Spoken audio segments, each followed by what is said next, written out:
Les éditions Sixtrid, avec l'aimable autorisation des éditions Perrin, présentent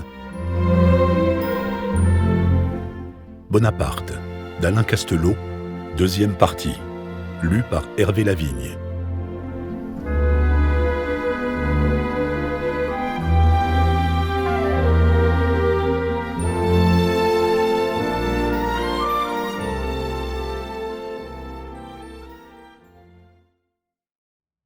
Brumaire en 8. Une révolution est une opinion qui trouve des baïonnettes. Napoléon. C'est son changement de coiffure que les journalistes semblent tout d'abord avoir signalé. Il a adopté les cheveux courts et sans poudre. Napoléon perce sous Bonaparte. Puis les gazettes nous donnent le pouls de la capitale, ce 17 octobre. Rien n'égale la joie que répand le retour de Bonaparte. C'est, avec nos dernières victoires, le seul événement qui, depuis longtemps, ait rallumé l'enthousiasme populaire. On boit, à ce retour, jusque dans les cabarets, on le chante dans les rues. La province suit le mouvement. La nouvelle de l'arrivée de Bonaparte a tellement électrisé les républicains, écrit l'administration municipale de Pontarlier, que plusieurs d'entre eux ont versé des larmes et que tous ne savaient si c'était un rêve. Au Palais Bourbon, le retour a été annoncé d'étrange façon. Après avoir parlé longuement de faits d'importance secondaire, le messager du gouvernement déclare, en incidente, « Le directoire vous annonce avec plaisir, citoyens représentants, qu'il a aussi reçu des nouvelles de l'armée d'Égypte. Le général Berthier a débarqué le 17 de ce mois à Fréjus avec le général en chef Bonaparte. » Mais aussitôt, l'Assemblée entière, debout, applaudit, crie « Vive la République !» et lève la séance au son des airs chéris de la liberté. Seul Fouché, déjà, avait prévu que Bonaparte tomberait des nues avec la rapidité de l'éclair et se trouvait préparé à l'événement. Seul, il l'affirme, il ne fut pas frappé par la surprise. Les directeurs, eux, demeurèrent d'abord indécis. Que fallait-il faire ? Traiter Bonaparte en rebelle, en vaincu ou en héros victorieux ? « Eh bien, déclare paisiblement Sieyès, c'est un général de plus. Mais avant tout, ce général a-t-il de son gouvernement la permission de revenir ? » Le Normand Moulin, l'un des directeurs, veut faire arrêter et condamner le général en chef de l'armée d'Égypte pour désertion. Boulet de la Meurthe renchérit. « Eh bien, je me charge de le dénoncer demain à la tribune et de le faire mettre hors la loi. » « Mais, réplique Sieyès, ce n'est pas moins que le fusiller, ce qui est grave, quoiqu'il le mérite. »« Ce sont des détails où je n'entre pas, » conclut l'expéditif Boulet de la Meurthe. « S'il est mis hors la loi par nous, qu'il soit après guillotiné, fusillé ou pendu, c'est un mode d'exécution, peu m'importe. » On leur fait entendre raison et, tout en grimaçant, les 5 rois, craignant les réactions de la foule si on ternissait l'image de leur dieu, choisissent de recevoir le glorieux général en séance publique. Le 17 octobre, par un jour brumeux, Bonaparte y apparaît revêtu d'un habit assez singulier, mi-militaire, mi-civil. Son costume reflète, en outre, quelque chose d'oriental. Le côté civil tient en son chapeau, tube en feutre, ce que l'on appelait alors le chapeau rond. La tenue militaire est représentée par la redingote, de teinte verdâtre, avec la pointe d'orientalisme donnée par un cimeterre turc pendant à la ceinture par une cordelette de soie. « Ils m'ont offert le choix de l'armée que je voudrais commander, » raconte-t-il à Bourrienne à son retour. « Je n'ai pas voulu refuser, mais je leur ai demandé quelque temps pour rétablir ma santé. » Se battre pour ces gens-là, pour sauver leur trône, à quoi cela servirait-il ? Expliqua-t-il à Marmont. Après avoir exécuté des prodiges, nous ne pourrions compter sur aucun appui. Quand la maison croule, est-ce le moment de s'occuper des terrains qui l'environnent ? Un changement ici est indispensable. Indispensable, en effet. N'est-ce pas la nouvelle de la France envahie des conquêtes perdues qui lui ont fait quitter le Caire. Pour éviter d'autres offres embarrassantes, ajoute-t-il, je me suis retiré. Je ne retournerai plus à leur séance. Il a mieux à faire. Dans quel état n'avait-il pas retrouvé le pays ?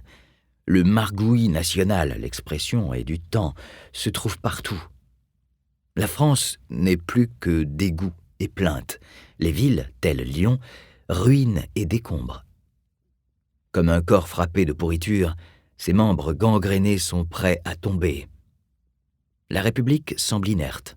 Le vice est à la mode et s'est installé complaisamment. Un rapport de police le note. La dépravation des mœurs est extrême et la génération nouvelle est dans un grand désordre dont les suites malheureuses sont incalculables pour la génération future. L'amour sodomiste et l'amour saphique sont aussi effrontés que la prostitution et font des progrès déplorables. À Paris, les enrichis, agioteurs, fournisseurs, spéculateurs, déguisés plutôt qu'habillés, ayant à leurs bras leurs compagnes en robes transparentes et aux allures garçonnières, éclaboussent de leur luxe ceux qui ne peuvent manger que de temps en temps. La province singe la capitale. Hélas, écrit l'archevêque constitutionnel Le Cause, que notre société se déprave. La fornication, l'adultère, l'inceste, le poison, le meurtre, tels sont les fruits affreux du philosophisme, même dans nos campagnes. Des juges de paix m'assurent que si on arrête ce torrent d'immoralité, beaucoup de communes ne seront bientôt plus habitables.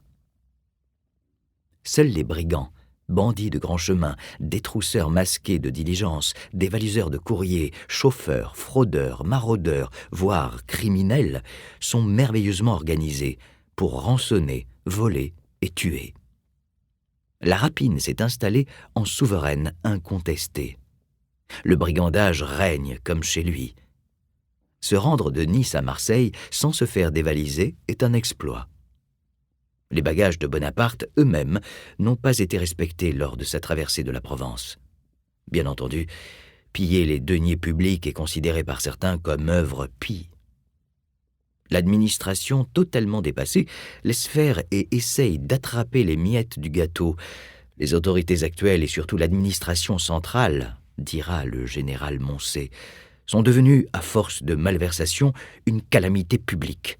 Tout est entravé par l'action administrative, tout y est refroidi par ses insinuations, même par sa seule présence. Plus de routes, plus de canaux, plus de digues.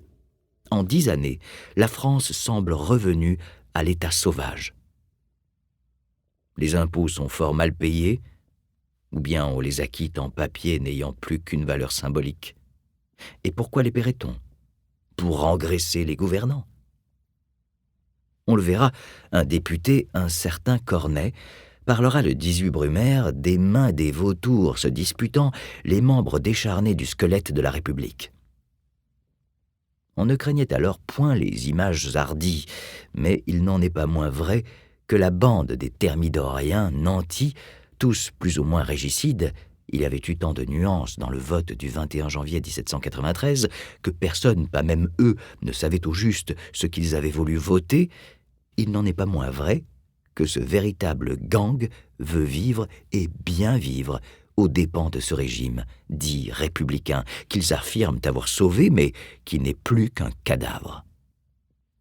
Depuis bientôt 5 années, cette oligarchie, qui n'est révolutionnaire que de nom, parvient à survivre à l'aide de coups d'État et de changements de majorité, de coups de barre vers la droite et de coups de barre vers la gauche. Sans parler des conspirations et des mutineries qui permettent de changer de cap une fois de plus et de fouetter cette vieille rosse de république.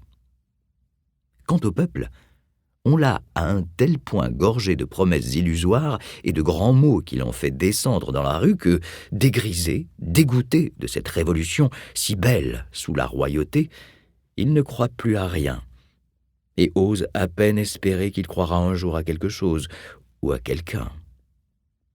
Nos revers, précisait un rapport, ne font naître ni joie, ni inquiétude. Il semble qu'en lisant l'histoire de nos batailles, on lise l'histoire d'un autre peuple. Mais il ne faut point croire qu'en échange, les Français se trouvent libres. Sans doute, le général Bonaparte ne leur apporte-t-il pas cette liberté après laquelle ils aspirent depuis la réunion des États généraux, mais on ne pourra pas lui reprocher, en donnant le coup de balai de Brumaire, d'avoir voulu tordre le cou à la liberté. Celle-ci ne pouvait pas être étranglée pour la bonne raison qu'elle n'existait plus. Et cette situation ne datait pas d'hier. La liberté s'est changée en un mot vide de sens. Les mœurs sont libres, la corruption s'étale au grand jour, mais on interdit de s'amuser le décadit. Où est donc la liberté, s'interrogent les habitants du département de l'Yonne, si nous ne pouvons pas danser quand nous voulons? La Révolution, Cambacérès le notera, est parvenue à inspirer un écœurement unanime. Les 9/10 des Français sont devenus contre-révolutionnaires, disait il y a quelque temps Benjamin Constant. Si d'ici 2 mois il n'arrive quelque incident qui remettra la République à flot, il n'y a aucune espérance à avoir, et cet événement même peut être une calamité par ses conséquences. Sans l'avouer ouvertement, la France est prête à accepter la dictature. Le despote n'a qu'à paraître pour être salué du nom de sauveur. Tout va finir, déclarent des paysans en apprenant le retour de Bonaparte. Nous allons avoir un roi. Ce n'est pas la peine de faire partir les conscrits. Nous vous ferons roi, lui avait crié un Provençal. Il avait protesté, bien sûr, mais la flagornerie était trop significative pour qu'il l'oubliât. La légende l'auréole déjà. Ces fulgurantes victoires italiennes, et même l'inutile expédition d'Égypte, elles prenaient avec le recul et la méconnaissance de la réalité l'allure d'une épopée, ont rejeté dans l'ombre la manière dont le général est sorti des pavés de Vendémiaire. La victoire terrestre d'Aboukir a fait oublier le désastre maritime d'Aboukir, comme les pyramides ont effacé le cuisant échec de Saint-Jean d'Acre. Pour tous, Bonaparte est le héros. Quand les Français de la fin de 1799 parlent du général, il ne peut s'agir d'un autre chef que lui. Paris est calme, note un rapport en date du 12 Brumaire. Les ouvriers, surtout au faubourg Antoine, se plaignent de rester sans ouvrage, mais les bruits généralement répandus paraissent avoir sur l'esprit public une influence très favorable. Étrange réaction, en effet. L'arrivée du général Bonaparte fait croire que la paix est prochaine, alors que la France devra attendre près de 15 années pour voir la guerre prendre fin avec le départ de celui que l'on appelle, en cette veille de Brumaire, le précurseur de la paix. Comme le dira Marmont, Bonaparte était le soleil levant. Tous les regards se tournaient vers lui. On ne pouvait se méprendre sur le rôle immense qu'il allait jouer. Aux yeux de tout homme sensé, il ne devait pas se borner au commandement des armées, mais une grande part à la direction des affaires devait lui être accordée. Et il ne fit aucun mystère de ses intentions à cet égard. Comment agir? Quel plan choisir? Essayer d'entrer dans le directoire? Ou plutôt créer un nouveau gouvernement? Cependant, il fallait se décider pour le plus sûr, tout peser, tout balancer, tout maîtriser, au milieu de tant d'intérêts et de passions contraires, et tout cela en 25 jours. Fouché avait raison de dire que parvenir à un tel but supposait une grande habileté, un caractère tenace, une décision prompte. Mais à quelle porte faut-il tout d'abord s'adresser? À celle de Barras, bien sûr.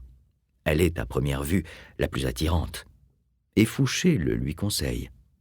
Barras, ce panache du directoire, selon la si juste expression d'Albert Vandal, déployait un luxe de l'Ancien Régime.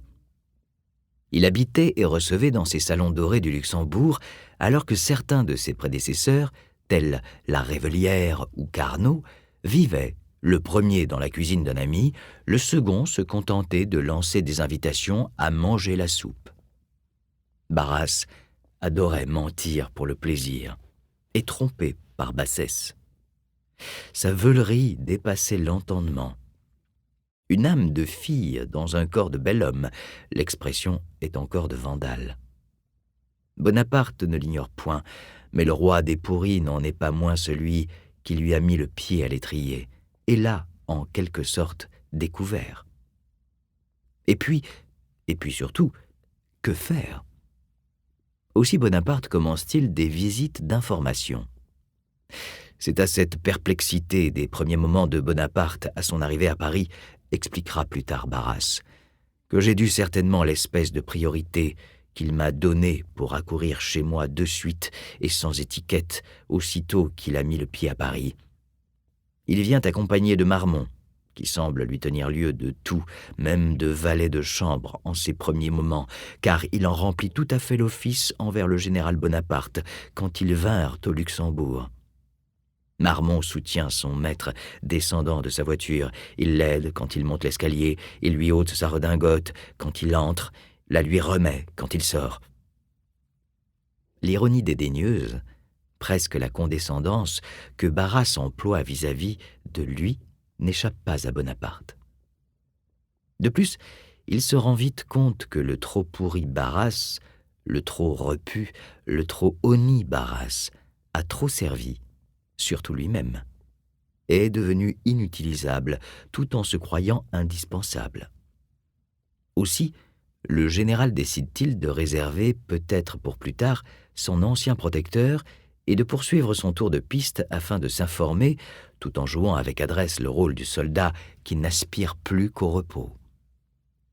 Il n'en était pas moins nécessaire, si l'on voulait prendre le pouvoir, d'organiser le coup d'État de l'intérieur et d'avoir par conséquent, dans la place, c'est-à-dire parmi les gouvernants, 1 ou 2 complices, ou plutôt 1 ou 2 meneurs. Le peu malin Gohier, qui était tombé amoureux de Joséphine, pourrait peut-être suivre, mais non prendre le commandement. Il en était de même de l'insignifiant Roger Ducos. Dès le 23 octobre, Bonaparte va voir le général Moulin, alors lui aussi directeur. Sans doute ce nom ne dit-il rien aujourd'hui à personne. Il ne disait pas davantage en 1799. Chacun savait que seule la politique lui avait valu un grade, mais peut-être pourrait-il jouer un rôle de second.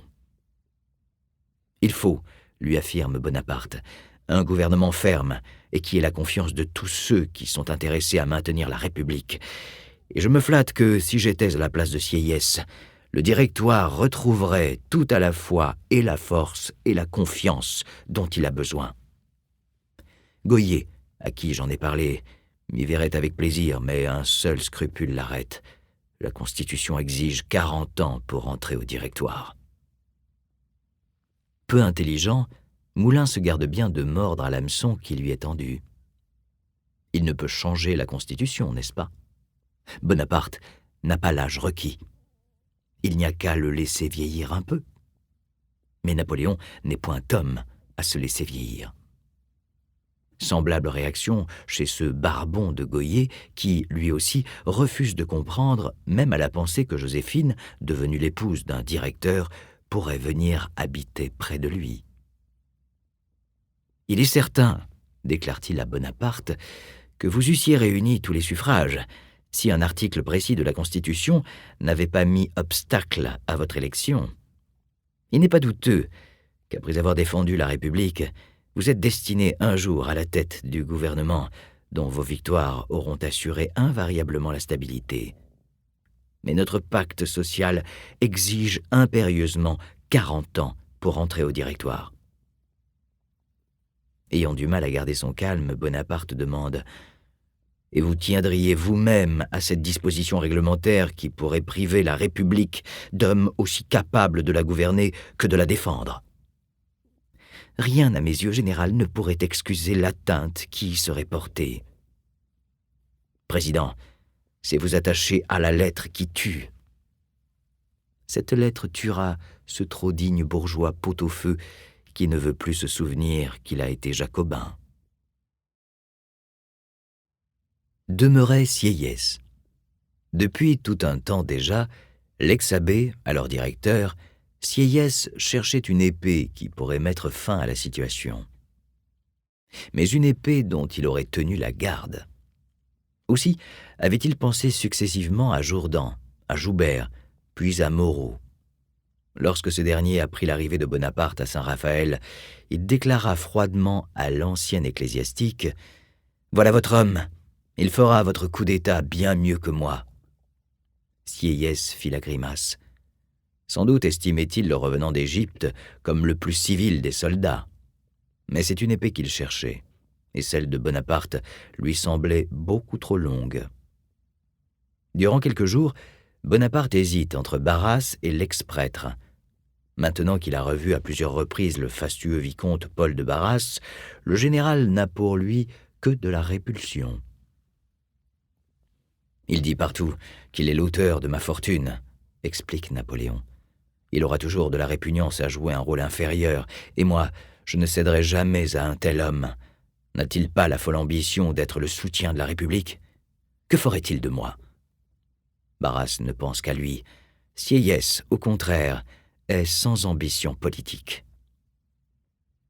Assertion qui était tout de même quelque peu excessive concernant un homme qui sera successivement chanoine, vicaire général, pamphlétaire, député de la Convention, ministre des Relations extérieures, président des 500, ministre plénipotentiaire, directeur, consul, président du Sénat, comte de l'Empire et membre de la Chambre des Pairs. Mais il faut d'abord rapprocher le général et l'abbé.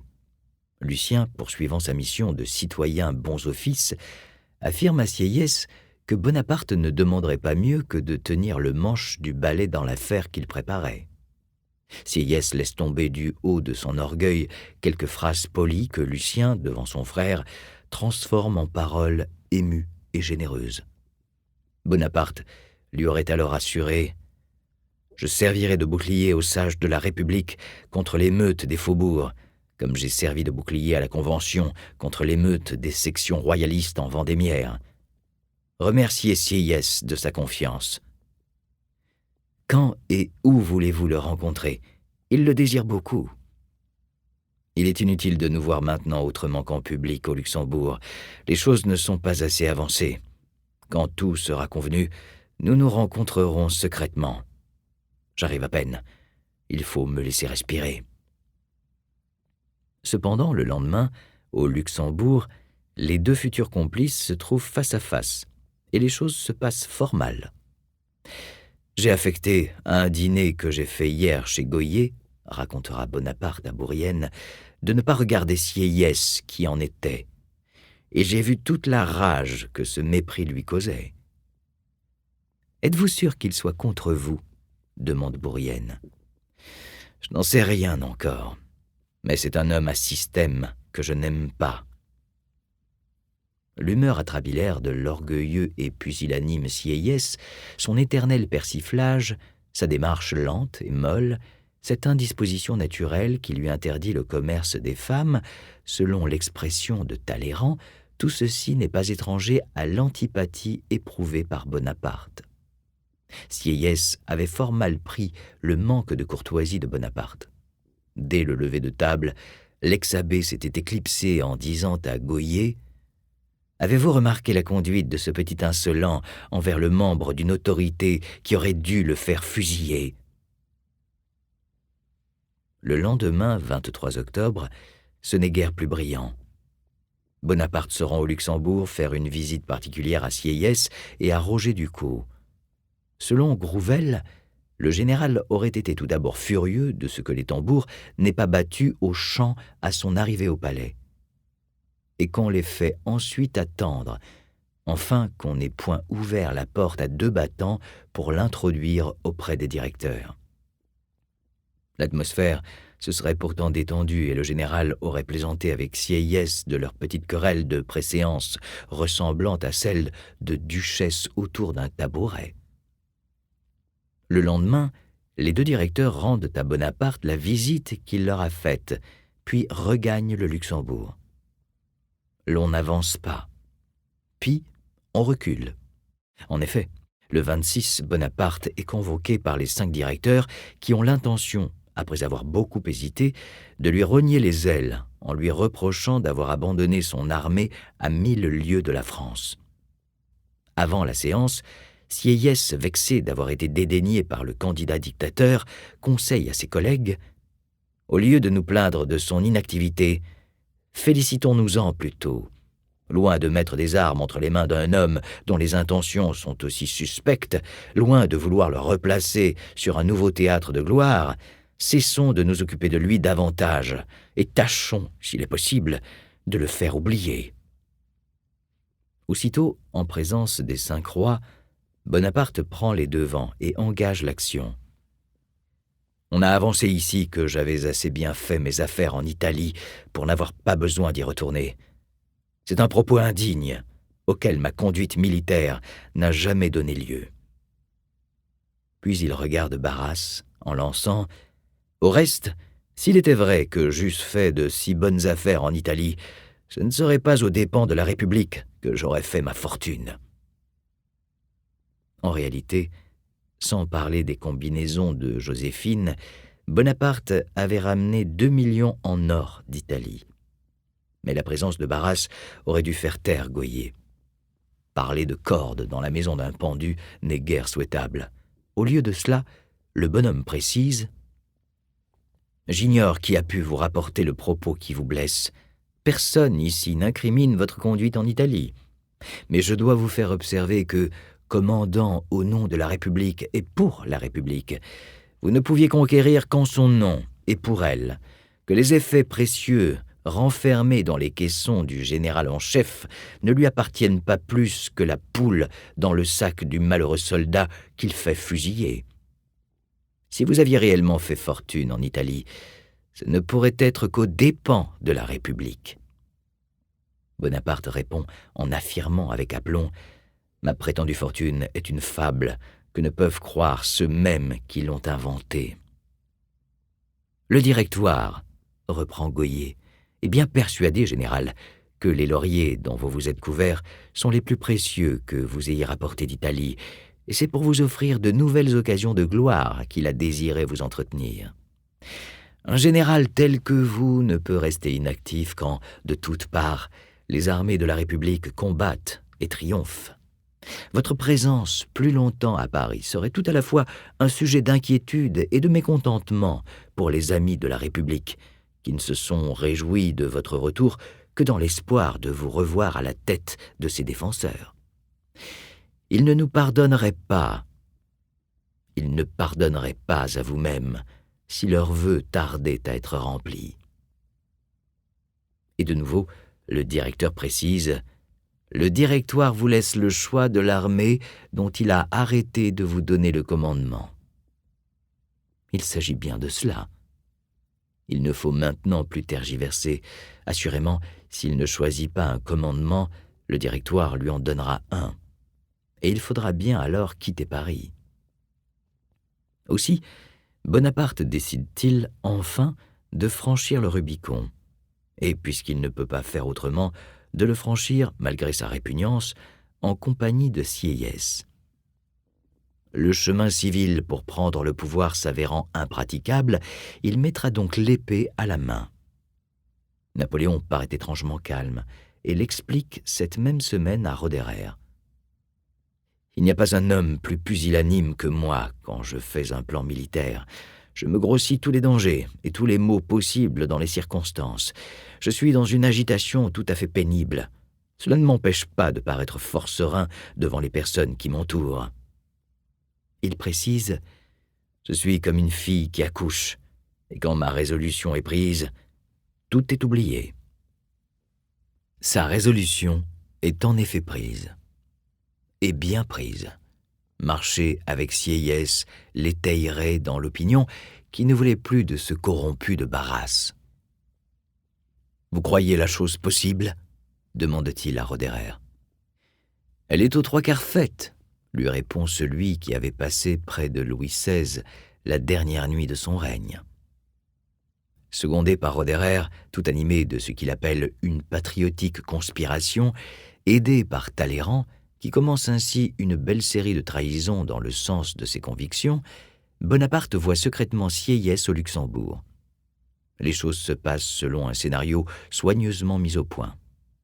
Le ministre des Relations extérieures conduit le postulant dictateur au Luxembourg, mais laisse Napoléon dans sa voiture et entre le premier chez Sieyès. Après s'être assuré que ce dernier se trouve seul et n'attend personne, il fait avertir Bonaparte que la voie est libre. Quelques instants plus tard, la conférence commence entre les trois hommes.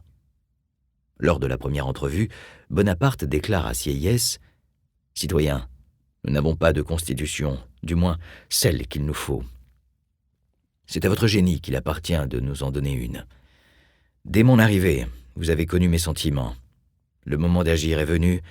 Toutes vos mesures sont-elles arrêtées ?»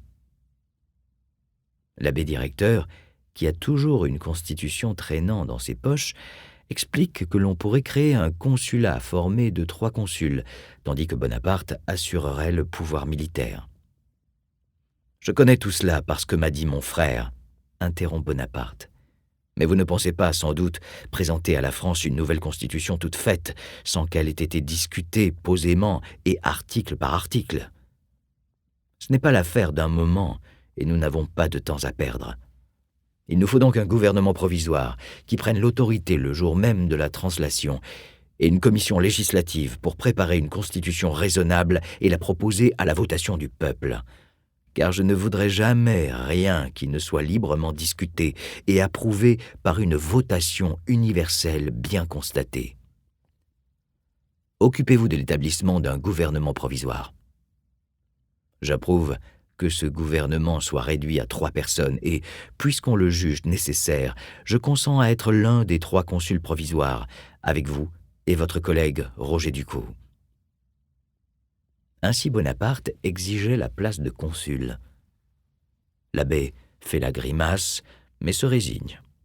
Et Bonaparte parti, il confie à Joseph « Le général semble ici sur son terrain comme au champ de bataille.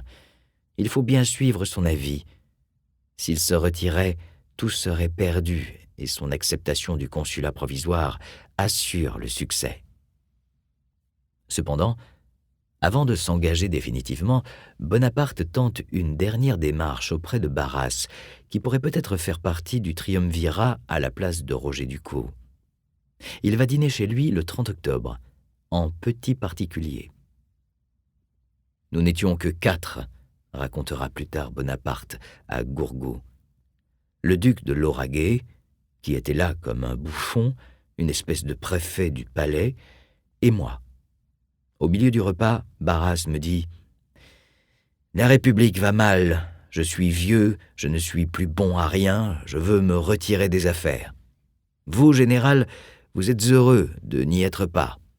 Votre lot, c'est le militaire.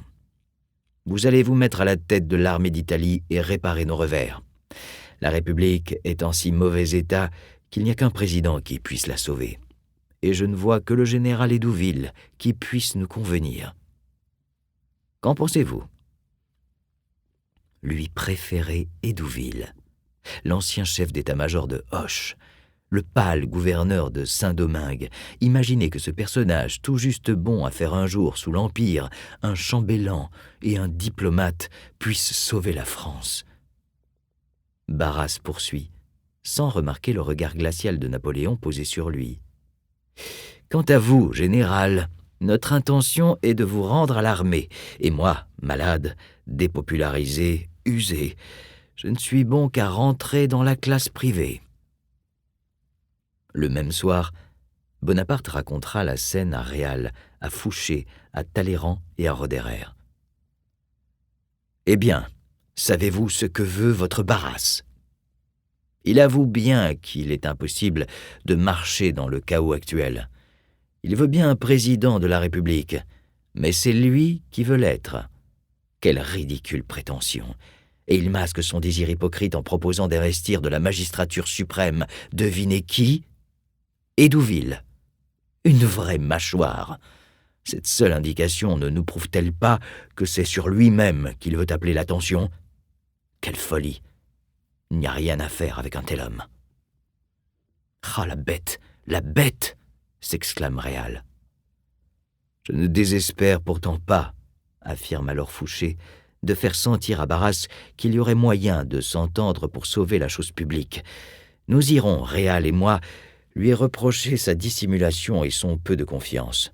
Nous l'amènerons vraisemblablement à des dispositions plus raisonnables, en lui démontrant qu'ici, la ruse est hors de saison, et qu'il ne peut rien faire de mieux que d'associer ses destinées à celles d'un grand homme. Nous nous faisons fort de l'amener à notre suite. Eh bien, faites, consent Bonaparte avec d'autant moins d'enthousiasme que son parti est pris. Fouché et Réal courent chez Barras, qui commence à le prendre de haut. « Il est tout simple que je cherche des garanties. » Bonaparte élude sans cesse. Les deux émissaires lui expliquent que le futur consul n'élude nullement. L'affaire se trouve déjà fort engagée. Nous l'effrayâmes en lui faisant le tableau véridique de l'état des choses et de l'ascendant qu'exerçait déjà le général sur tout le gouvernement. Voici Barras convaincu de son erreur. « J'irai dès demain, de bonne heure, me mettre à sa disposition, » affirme-t-il. En effet, le lendemain matin, fidèle à sa promesse, Barras, avec son grand chapeau de travers suivant son ordinaire et sa canne, précise Napoléon, arrive dès 8 heures du matin rue de la Victoire. Le général est encore couché, lui déclare-t-on. Le directeur insiste. Il a quelque chose d'important à annoncer.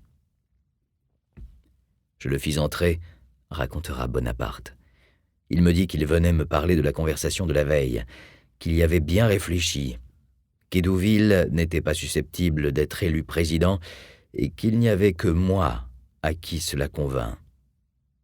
Je dissimulai à mon tour, l'assurai que j'obéirais à celui que la nation choisirait, que, quant à moi, j'étais, comme il le voyait, au lit, souffrant de la différence d'un climat sec à un climat humide.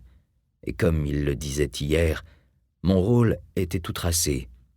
Je me bornerais à me mettre à la tête de l'armée d'Italie.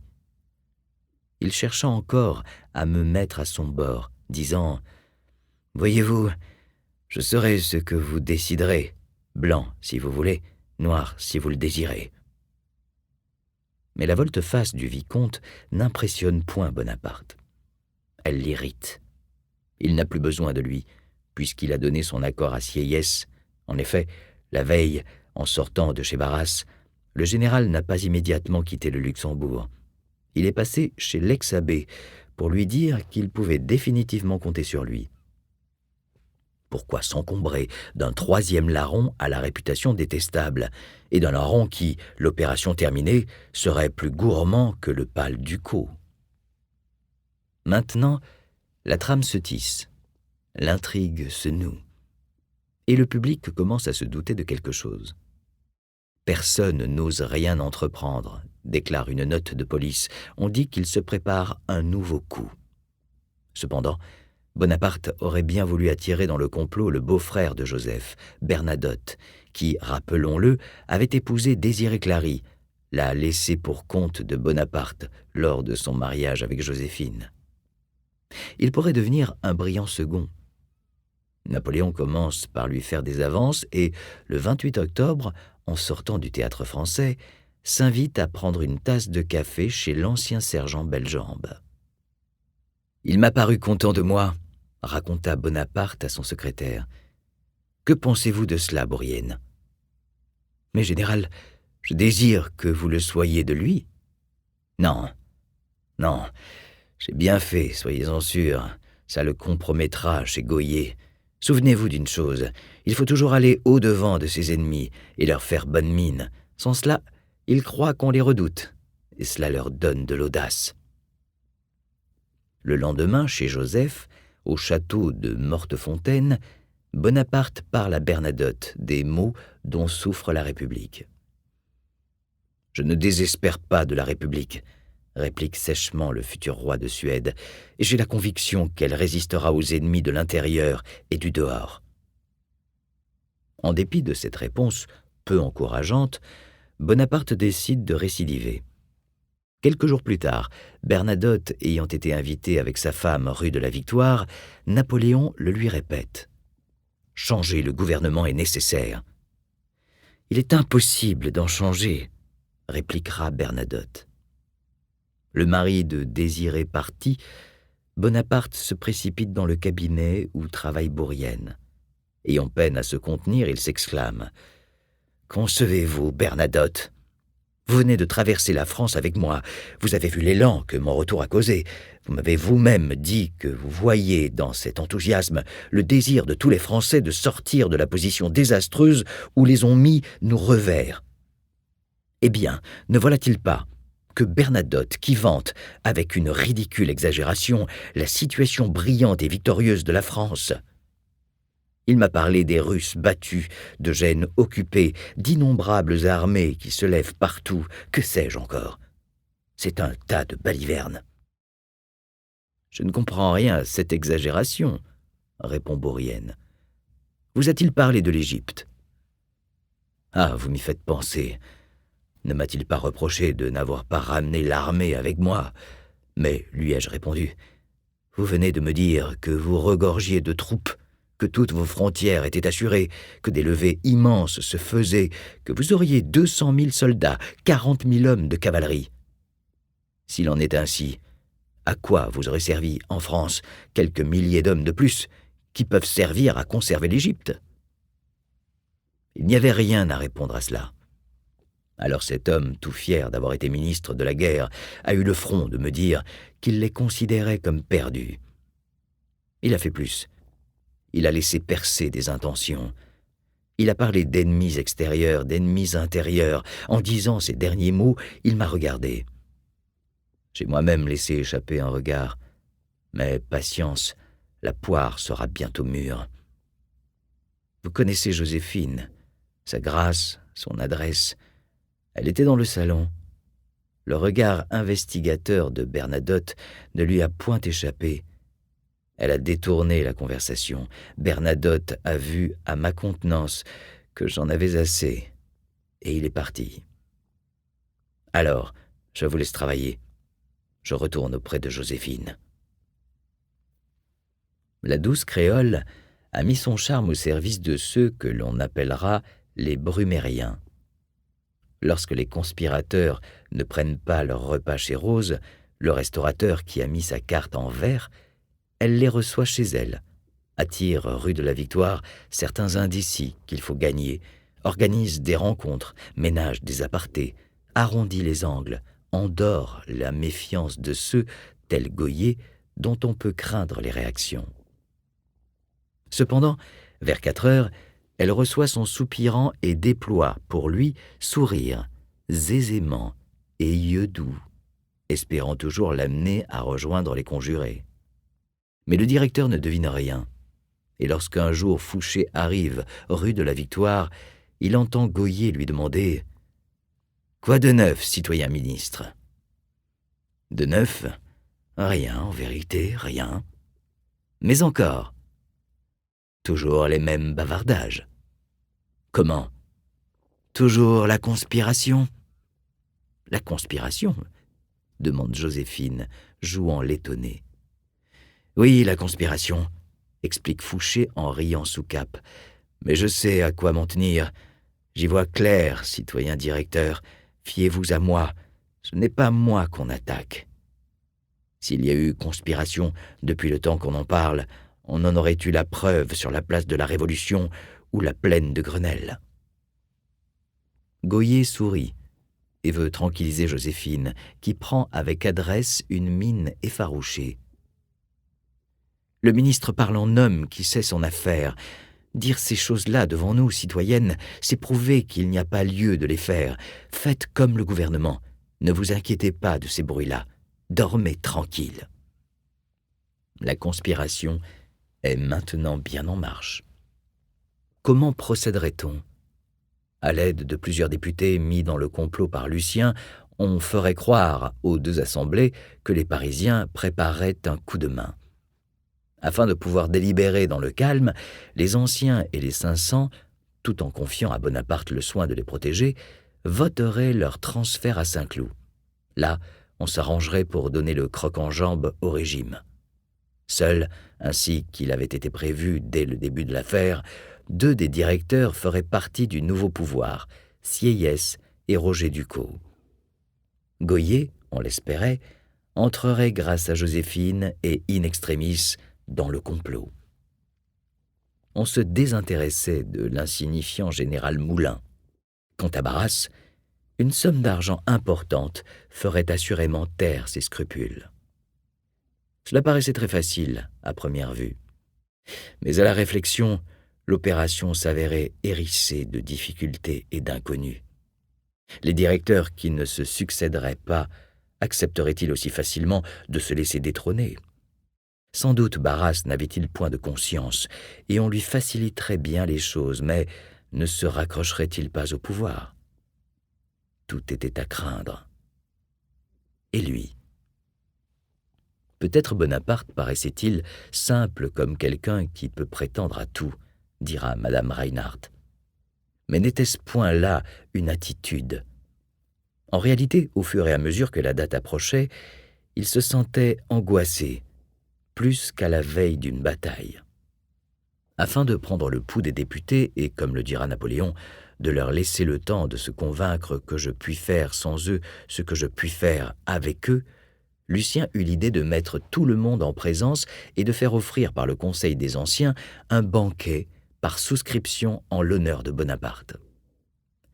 250 personnalités politiques, dont les 5 rois de la chancelante République, acceptèrent de payer 30 francs pour aller, le 6 novembre, 15 Brumaire, par une pluie fine qui ne cessa de tomber, prendre place devant une immense table en fer à cheval installée dans la glaciale église Sulpice, transformée par la Révolution en temple de la victoire. Bizarre festin.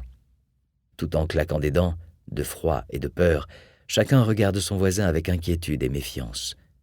« Je n'ai jamais vu, racontera Lavalette, d'assemblée plus silencieuse et où les convives montrassent moins de confiance et de gaieté. À peine parlait-on à son voisin, et ceux qui étaient dans la confidence du complot aimaient mieux se taire que de hasarder des conversations dangereuses avec des voisins qui pouvaient n'être pas dans le secret. Bonaparte a si peu de confiance dans le gouvernement, ou plutôt tant de défiance contre lui, qu'il a, sans nullement se cacher, fait apporter un pain et une demi-bouteille de vin. Après avoir avalé ce repas de Spartiates, suivi de Berthier et de Bourrienne, il fait le tour des tables, adressant aux uns des paroles flatteuses, aux autres une phrase insignifiante. Au bout d'un quart d'heure, ses compagnons l'entendent murmurer « Je m'ennuie, allons-nous-en ». Dehors, il fait de plus en plus froid. Il tombe même du grésil. Les Jacobins, surtout leur épée, le général Jourdan, commencent à s'agiter. Bonaparte va-t-il prendre le pouvoir sans leur aide ? Pourquoi ne ferait-il pas le coup avec eux ? Jourdan l'expliquait. Il voulait se présenter chez Bonaparte et lui déclarer que ses amis étaient disposés à placer le vainqueur d'Italie à la tête du pouvoir exécutif, pourvu, spécifiait-il, que le gouvernement représentatif et la liberté fussent garantis par de bonnes institutions. Quelques farouches jacobins, dont Augereau, s'étaient récriés contre ce projet. Le futur maréchal d'Empire n'en maintient pas moins son plan et accepte, le 16 Brumaire, l'invitation à déjeuner du général Bonaparte. « Eh bien, général, » lui demande Napoléon, « que pensez-vous de la situation de la République ?»« Je pense, général, » répond Jourdan, « que si on n'éloigne pas les hommes qui gouvernent si mal et si on ne constitue pas un meilleur ordre des choses, il faut désespérer du salut de la patrie. » Je suis bien aise de vous voir dans ces sentiments. Je craignais que vous ne fussiez du nombre de ceux qui sont entichés de notre mauvaise constitution. Jourdan se récrie. « Non, général. Je suis convaincu que des modifications dans nos institutions sont nécessaires, mais il faut qu'elles ne portent aucune atteinte aux principes essentiels du gouvernement représentatif et aux grands principes de liberté et d'égalité. » « Sans doute, » reprend Bonaparte, « faut-il que tout soit fait dans l'intérêt du peuple. Mais il faut un gouvernement plus fort. » Jourdan croit le moment venu de s'offrir. « J'en conviens, général. Et mes amis et moi, nous sommes prêts à nous réunir à vous, si vous voulez nous faire part de vos desseins. » Stupéfait, car il ne s'y attendait nullement, Jourdan entend Bonaparte lui répondre « Je ne puis rien faire avec vous et vos amis. Vous n'avez pas la majorité. Vous avez effrayé le Conseil par la proposition de déclarer la patrie en danger, et vous votez avec des hommes qui déshonorent vos rangs. Je suis convaincu de vos bonnes intentions et de celles de vos amis, mais dans cette occasion, je ne puis marcher avec vous. Au reste, soyez sans inquiétude, tout sera fait dans l'intérêt de la République. » La scène a eu lieu l'avant-veille du coup d'État. Cependant, comme le dira Lavalette, malgré les précautions que l'on avait prises pour garder le secret, il s'était cependant répandu dans toutes les classes élevées et parmi presque tous les militaires qui résidaient à Paris. Les 3 membres du directoire, qui ne se trouvaient point du côté du Manche, en furent plus ou moins instruits. Se rencontrèrent-ils le lendemain? Se confièrent-ils leurs inquiétudes? Mais que pouvaient-ils faire? Donner l'ordre d'arrêter le futur dictateur? Où l'aurait-on mis? Aurait-on même trouvé des geôliers pour le garder, des juges pour le mettre en accusation et l'interroger?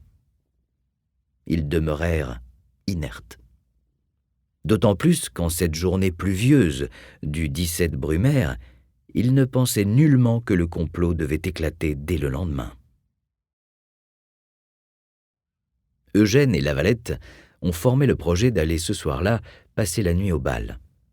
Joséphine, vraie rouerie de femme galante, selon l'expression de Bainville, a simplement demandé à son fils d'aller porter ce billet à Gohier. « Venez, mon cher Gohier, et votre femme, déjeuner avec moi à 8 heures du matin. N'y manquez pas, j'ai à causer avec vous sur des choses très importantes. Adieu, mon cher Gohier. Comptez toujours sur ma sincère amitié, la pagerie Bonaparte. » En fait de conspiration, tout est permis, avait dit Bonaparte. Son but était simple, avoir Gohier sous la main. Sa mission remplie, Eugène est parti rejoindre Lavalette. Ils ne savent qu'une chose, le général les a convoqués, eux aussi, pour le lendemain à 8 heures du matin, avec les 40 adjudants de la garde nationale et tous les officiers disponibles. Tandis que les 2 aides de camp du général dansent avec entrain, Sieyès, tout courbattu par les leçons d'équitation prises en vue du grand jour, ainsi que les principaux conjurés, parmi lesquels se trouvent les 2 présidents des Anciens et des 500, établissent les décrets, préparent les convocations qui seront portées aux députés en pleine nuit.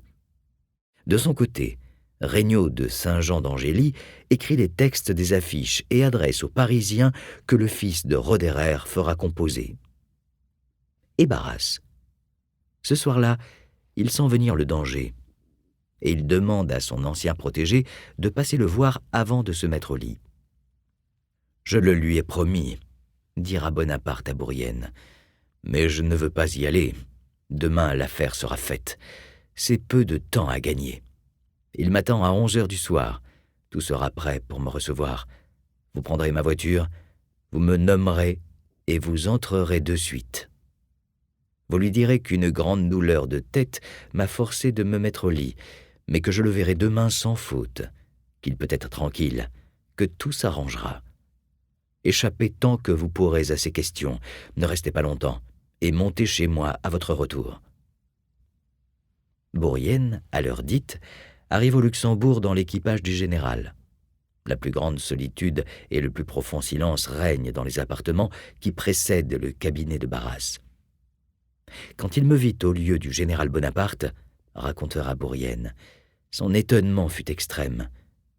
Il en eut l'air atterré.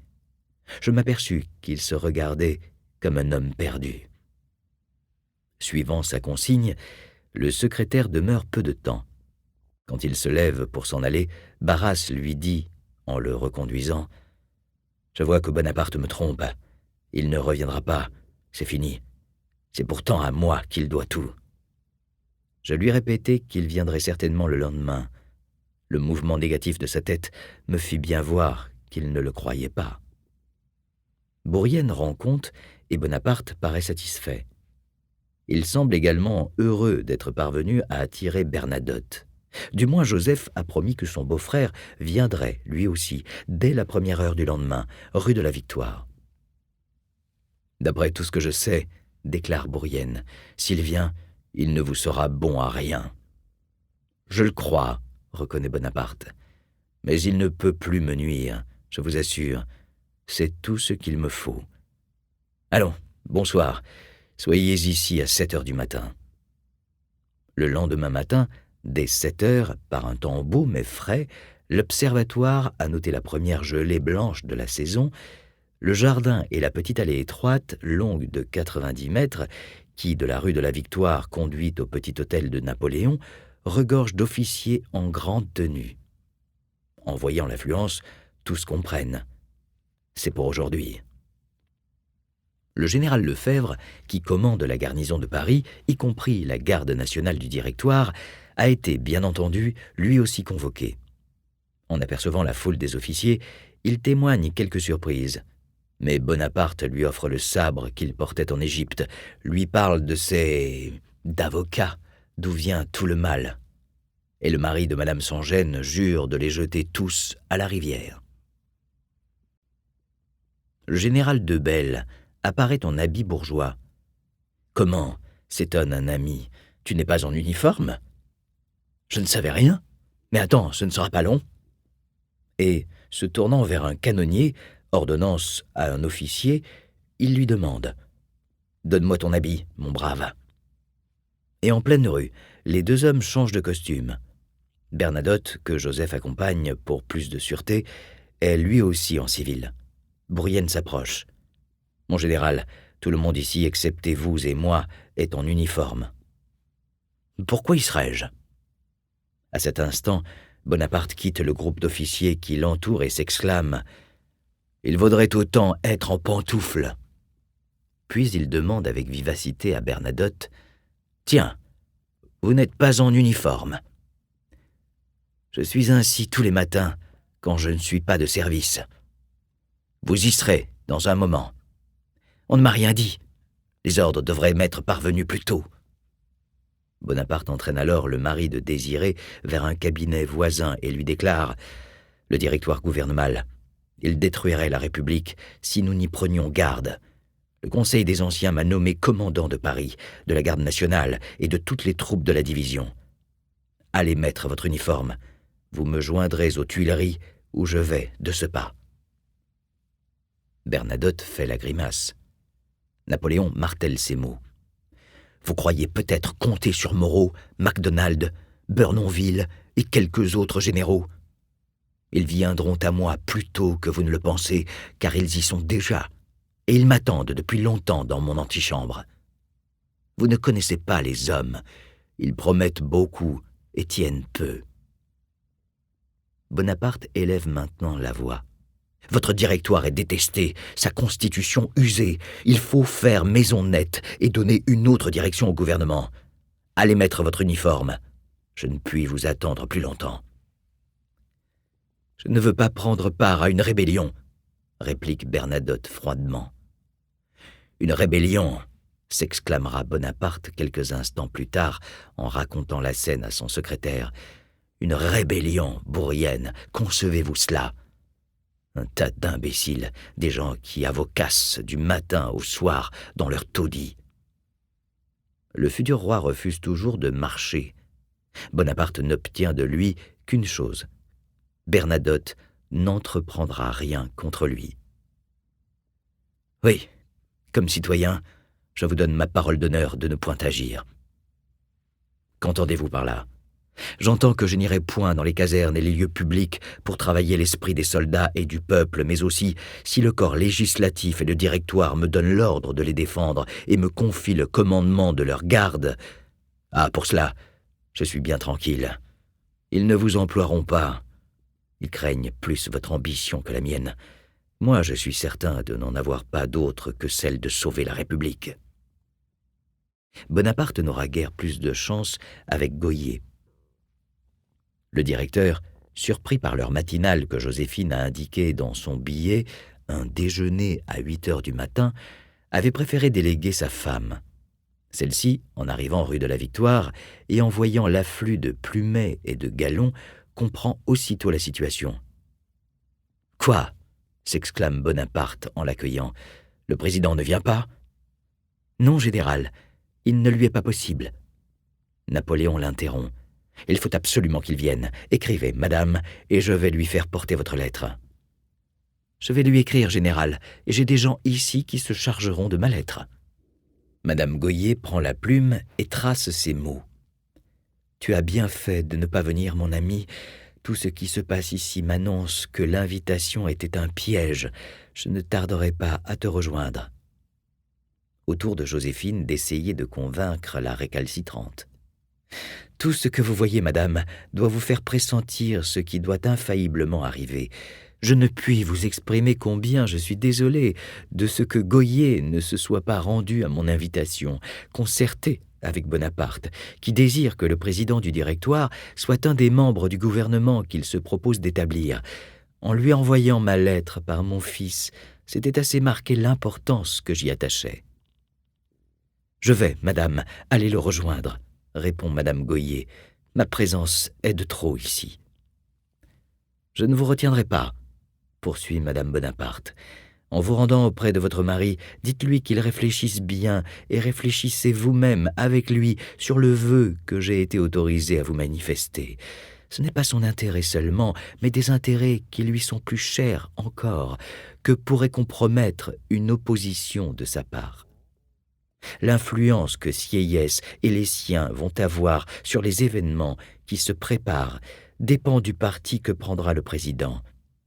Employez, je vous en conjure, madame, toute votre influence pour l'engager à venir. » Mais le ménage ne comprit pas où se trouvait ce matin-là son intérêt, et Gohier demeura au Luxembourg. Il n'avait même pas été surpris par le départ, de grand matin, de la garde du directoire qui, sous le prétexte de manœuvres, quitta le Luxembourg au son des tambours et des trompettes. La troupe ne prit d'ailleurs nullement le chemin du champ de tir, mais celui des Tuileries. Il est plus de 8 heures, et les décrets transférant les assemblées à Saint-Cloud et nommant Bonaparte commandant en chef ne sont pas encore arrivés rue de la Victoire. À plusieurs reprises, Napoléon a envoyé aux nouvelles. Les pères conscrits se feraient-ils tirer l'oreille ? On sait simplement qu'affublé du déguisement indescriptible dont David possédait le secret, ils se trouvent en séance depuis une bonne heure. Tout marchait cependant comme prévu. Les députés convoqués pour 7 heures avaient écouté le rapport de Cornet, président de la commission des inspecteurs, et qui avait été dûment chapitré par Sieyès. Les symptômes les plus alarmants se manifestent depuis plusieurs jours.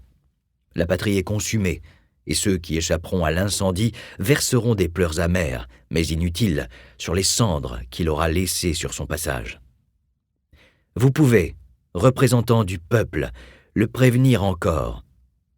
Un instant suffit, mais si vous ne le saisissez pas, la République aura existé et son squelette sera entre les mains des vautours, qui s'en disputeront les membres décharnés. Les mains des vautours n'avaient nullement fait éclater de rire les représentants, et c'est avec la même attention qu'ils avaient écouté Régnier s'exclamer « La République est menacée par les anarchistes et le parti de l'étranger. Il faut prendre des mesures de salut public. On est assuré de l'appui du général Bonaparte.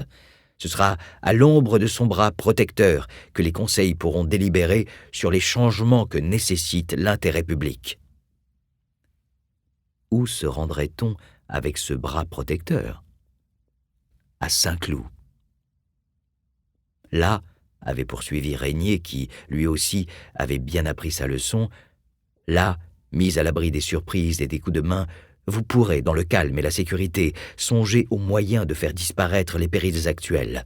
Mais surtout, vous n'épargnerez rien pour procurer à la France cette paix honorable achetée par tant et de si grands sacrifices. La majorité de l'Assemblée avait adopté alors le projet de décret proposé par Régnier. Le transfert à Saint-Cloud et la nomination de Bonaparte. Porteur de ces bonnes nouvelles, Fouché accourt rue de la Victoire et entre dans la petite salle à manger en rotonde qui sert en même temps d'antichambre. « Croyez à mon dévouement et à mon zèle, dit-il à Bonaparte. Je viens de faire fermer les barrières, d'arrêter le départ des courriers et des diligences. » « Tout cela est inutile, affirme le nouveau commandant en chef. Vous le voyez, l'affluence des citoyens et des braves accourant autour de moi vous dit assez que c'est avec et pour la nation que j'agis. Je saurai faire respecter le décret du Conseil et maintenir la tranquillité publique. » Quelques instants plus tard, on voit arriver, en grand équipage, les inspecteurs du Conseil des Anciens, venus lire à Bonaparte les 4 décrets. Article 1er. Le corps législatif est transféré dans la commune de Saint-Cloud.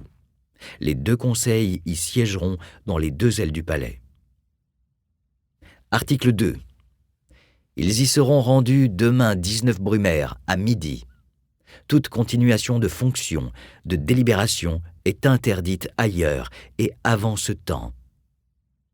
Article 3. Le général Bonaparte est chargé de l'exécution du présent décret.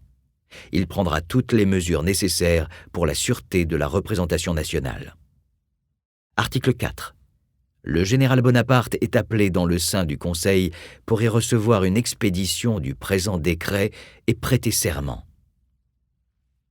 Il lui faut donc sans tarder aller jurer fidélité au système qu'il s'apprête à jeter à bas. « Suivez-moi » crie-t-il en se retournant vers les officiers qui l'entourent. Il veut, en effet, pour affirmer son loyalisme, se trouver entouré d'un nombreux état-major.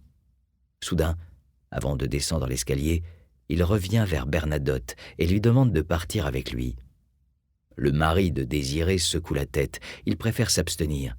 Bonaparte l'abandonne à ses scrupules, puis, tout en courant, il crie à Bourrienne « Gohier n'est pas venu, tant pis pour lui !» Napoléon saute sur un grand cheval noir à tête blanche prêté par l'amiral Bruy, et qui semble d'ailleurs quelque peu rétif. À la tête de ses généraux et officiers, il descend le boulevard. Le cortège passe sous les fenêtres du financier Ouvrard, fournisseur de la marine, qui habite au coin de la rue de Provence et de la chaussée d'Antin. Ouvrard a compris d'où va souffler le vent. Quittant sa fenêtre, il s'assied à son bureau pour écrire à l'amiral Bruy. « Citoyen amiral, le passage du général Bonaparte se rendant au Conseil des Anciens, quelques mouvements de troupes me font pressentir qu'il se prépare du changement dans les affaires politiques. Cette circonstance peut nécessiter des besoins de fonds. Je vous prie, mon cher amiral, d'être l'interprète de l'offre que je fais d'en fournir. » Pour la première fois, au Conseil des Anciens, Bonaparte doit prendre la parole devant des parlementaires et paraît mal à l'aise. Son débit est haché et hésitant. « La République périssait. Vous l'avez reconnu, » déclare-t-il. « Vous avez rendu un décret qui va la sauver. Aidé de tous les amis de la liberté, de ceux qui l'ont fondée, de ceux qui l'ont défendue, je la soutiendrai. Le général Berthier, le général Lefebvre et les braves qui sont sous mes ordres partagent mes sentiments. Vous avez rendu la loi qui promet le salut public. Nos braves sauront l'exécuter. Nous voulons une république fondée sur la liberté, sur l'égalité, sur les principes sacrés de la représentation nationale. Nous l'aurons, je le jure. » Les tribunes applaudissent à tout rompre, tandis que l'état-major du général Bonaparte crie d'une voix vibrante « Nous le jurons !» Fouché, lui, a quitté la rue de la Victoire et a pris le chemin du Luxembourg, où il a annoncé au président Gohier le décret transférant les séances du corps législatif au château de Saint-Cloud.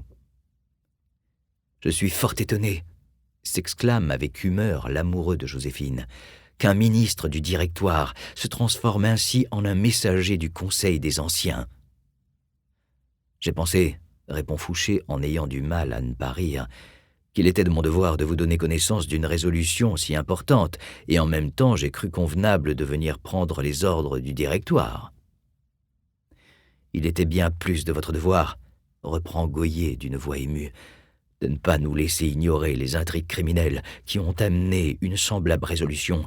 Elle n'est sans doute que le prélude de tout ce qu'on s'est proposé d'attenter contre le gouvernement dans les conciliabules.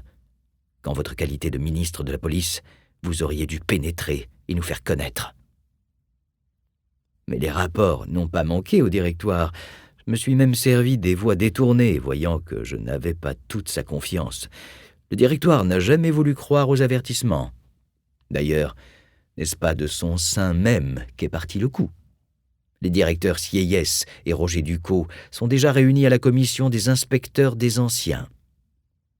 En effet, Sieyès, après une ultime leçon d'équitation, était parti, à cheval, pour les Tuileries où Roger Ducos, sous prétexte d'aller aux nouvelles, l'avait rejoint. « La majorité est au Luxembourg », affirme vivement Gohier en haussant la voix. « Et si le directoire a des ordres à donner, il en confiera l'exécution à des hommes dignes de sa confiance. » Fouché parti, Gohier a mis Moulin au courant, puis tous deux se sont rendus chez Barras. Celui-ci trempe dans son bain et fait déclarer qu'il ne peut les recevoir. Lorsqu'il sortira de sa baignoire, après 1 heure de macération, le vicomte fera minutieusement sa barbe, puis il se déclarera malade et refusera de rencontrer ses 2 collègues qui courent à la dérive. Nous espérons que vous avez apprécié cet aperçu. Pour continuer à écouter ce livre audio sur Google Play Livres, utilisez le lien dans la description de la vidéo.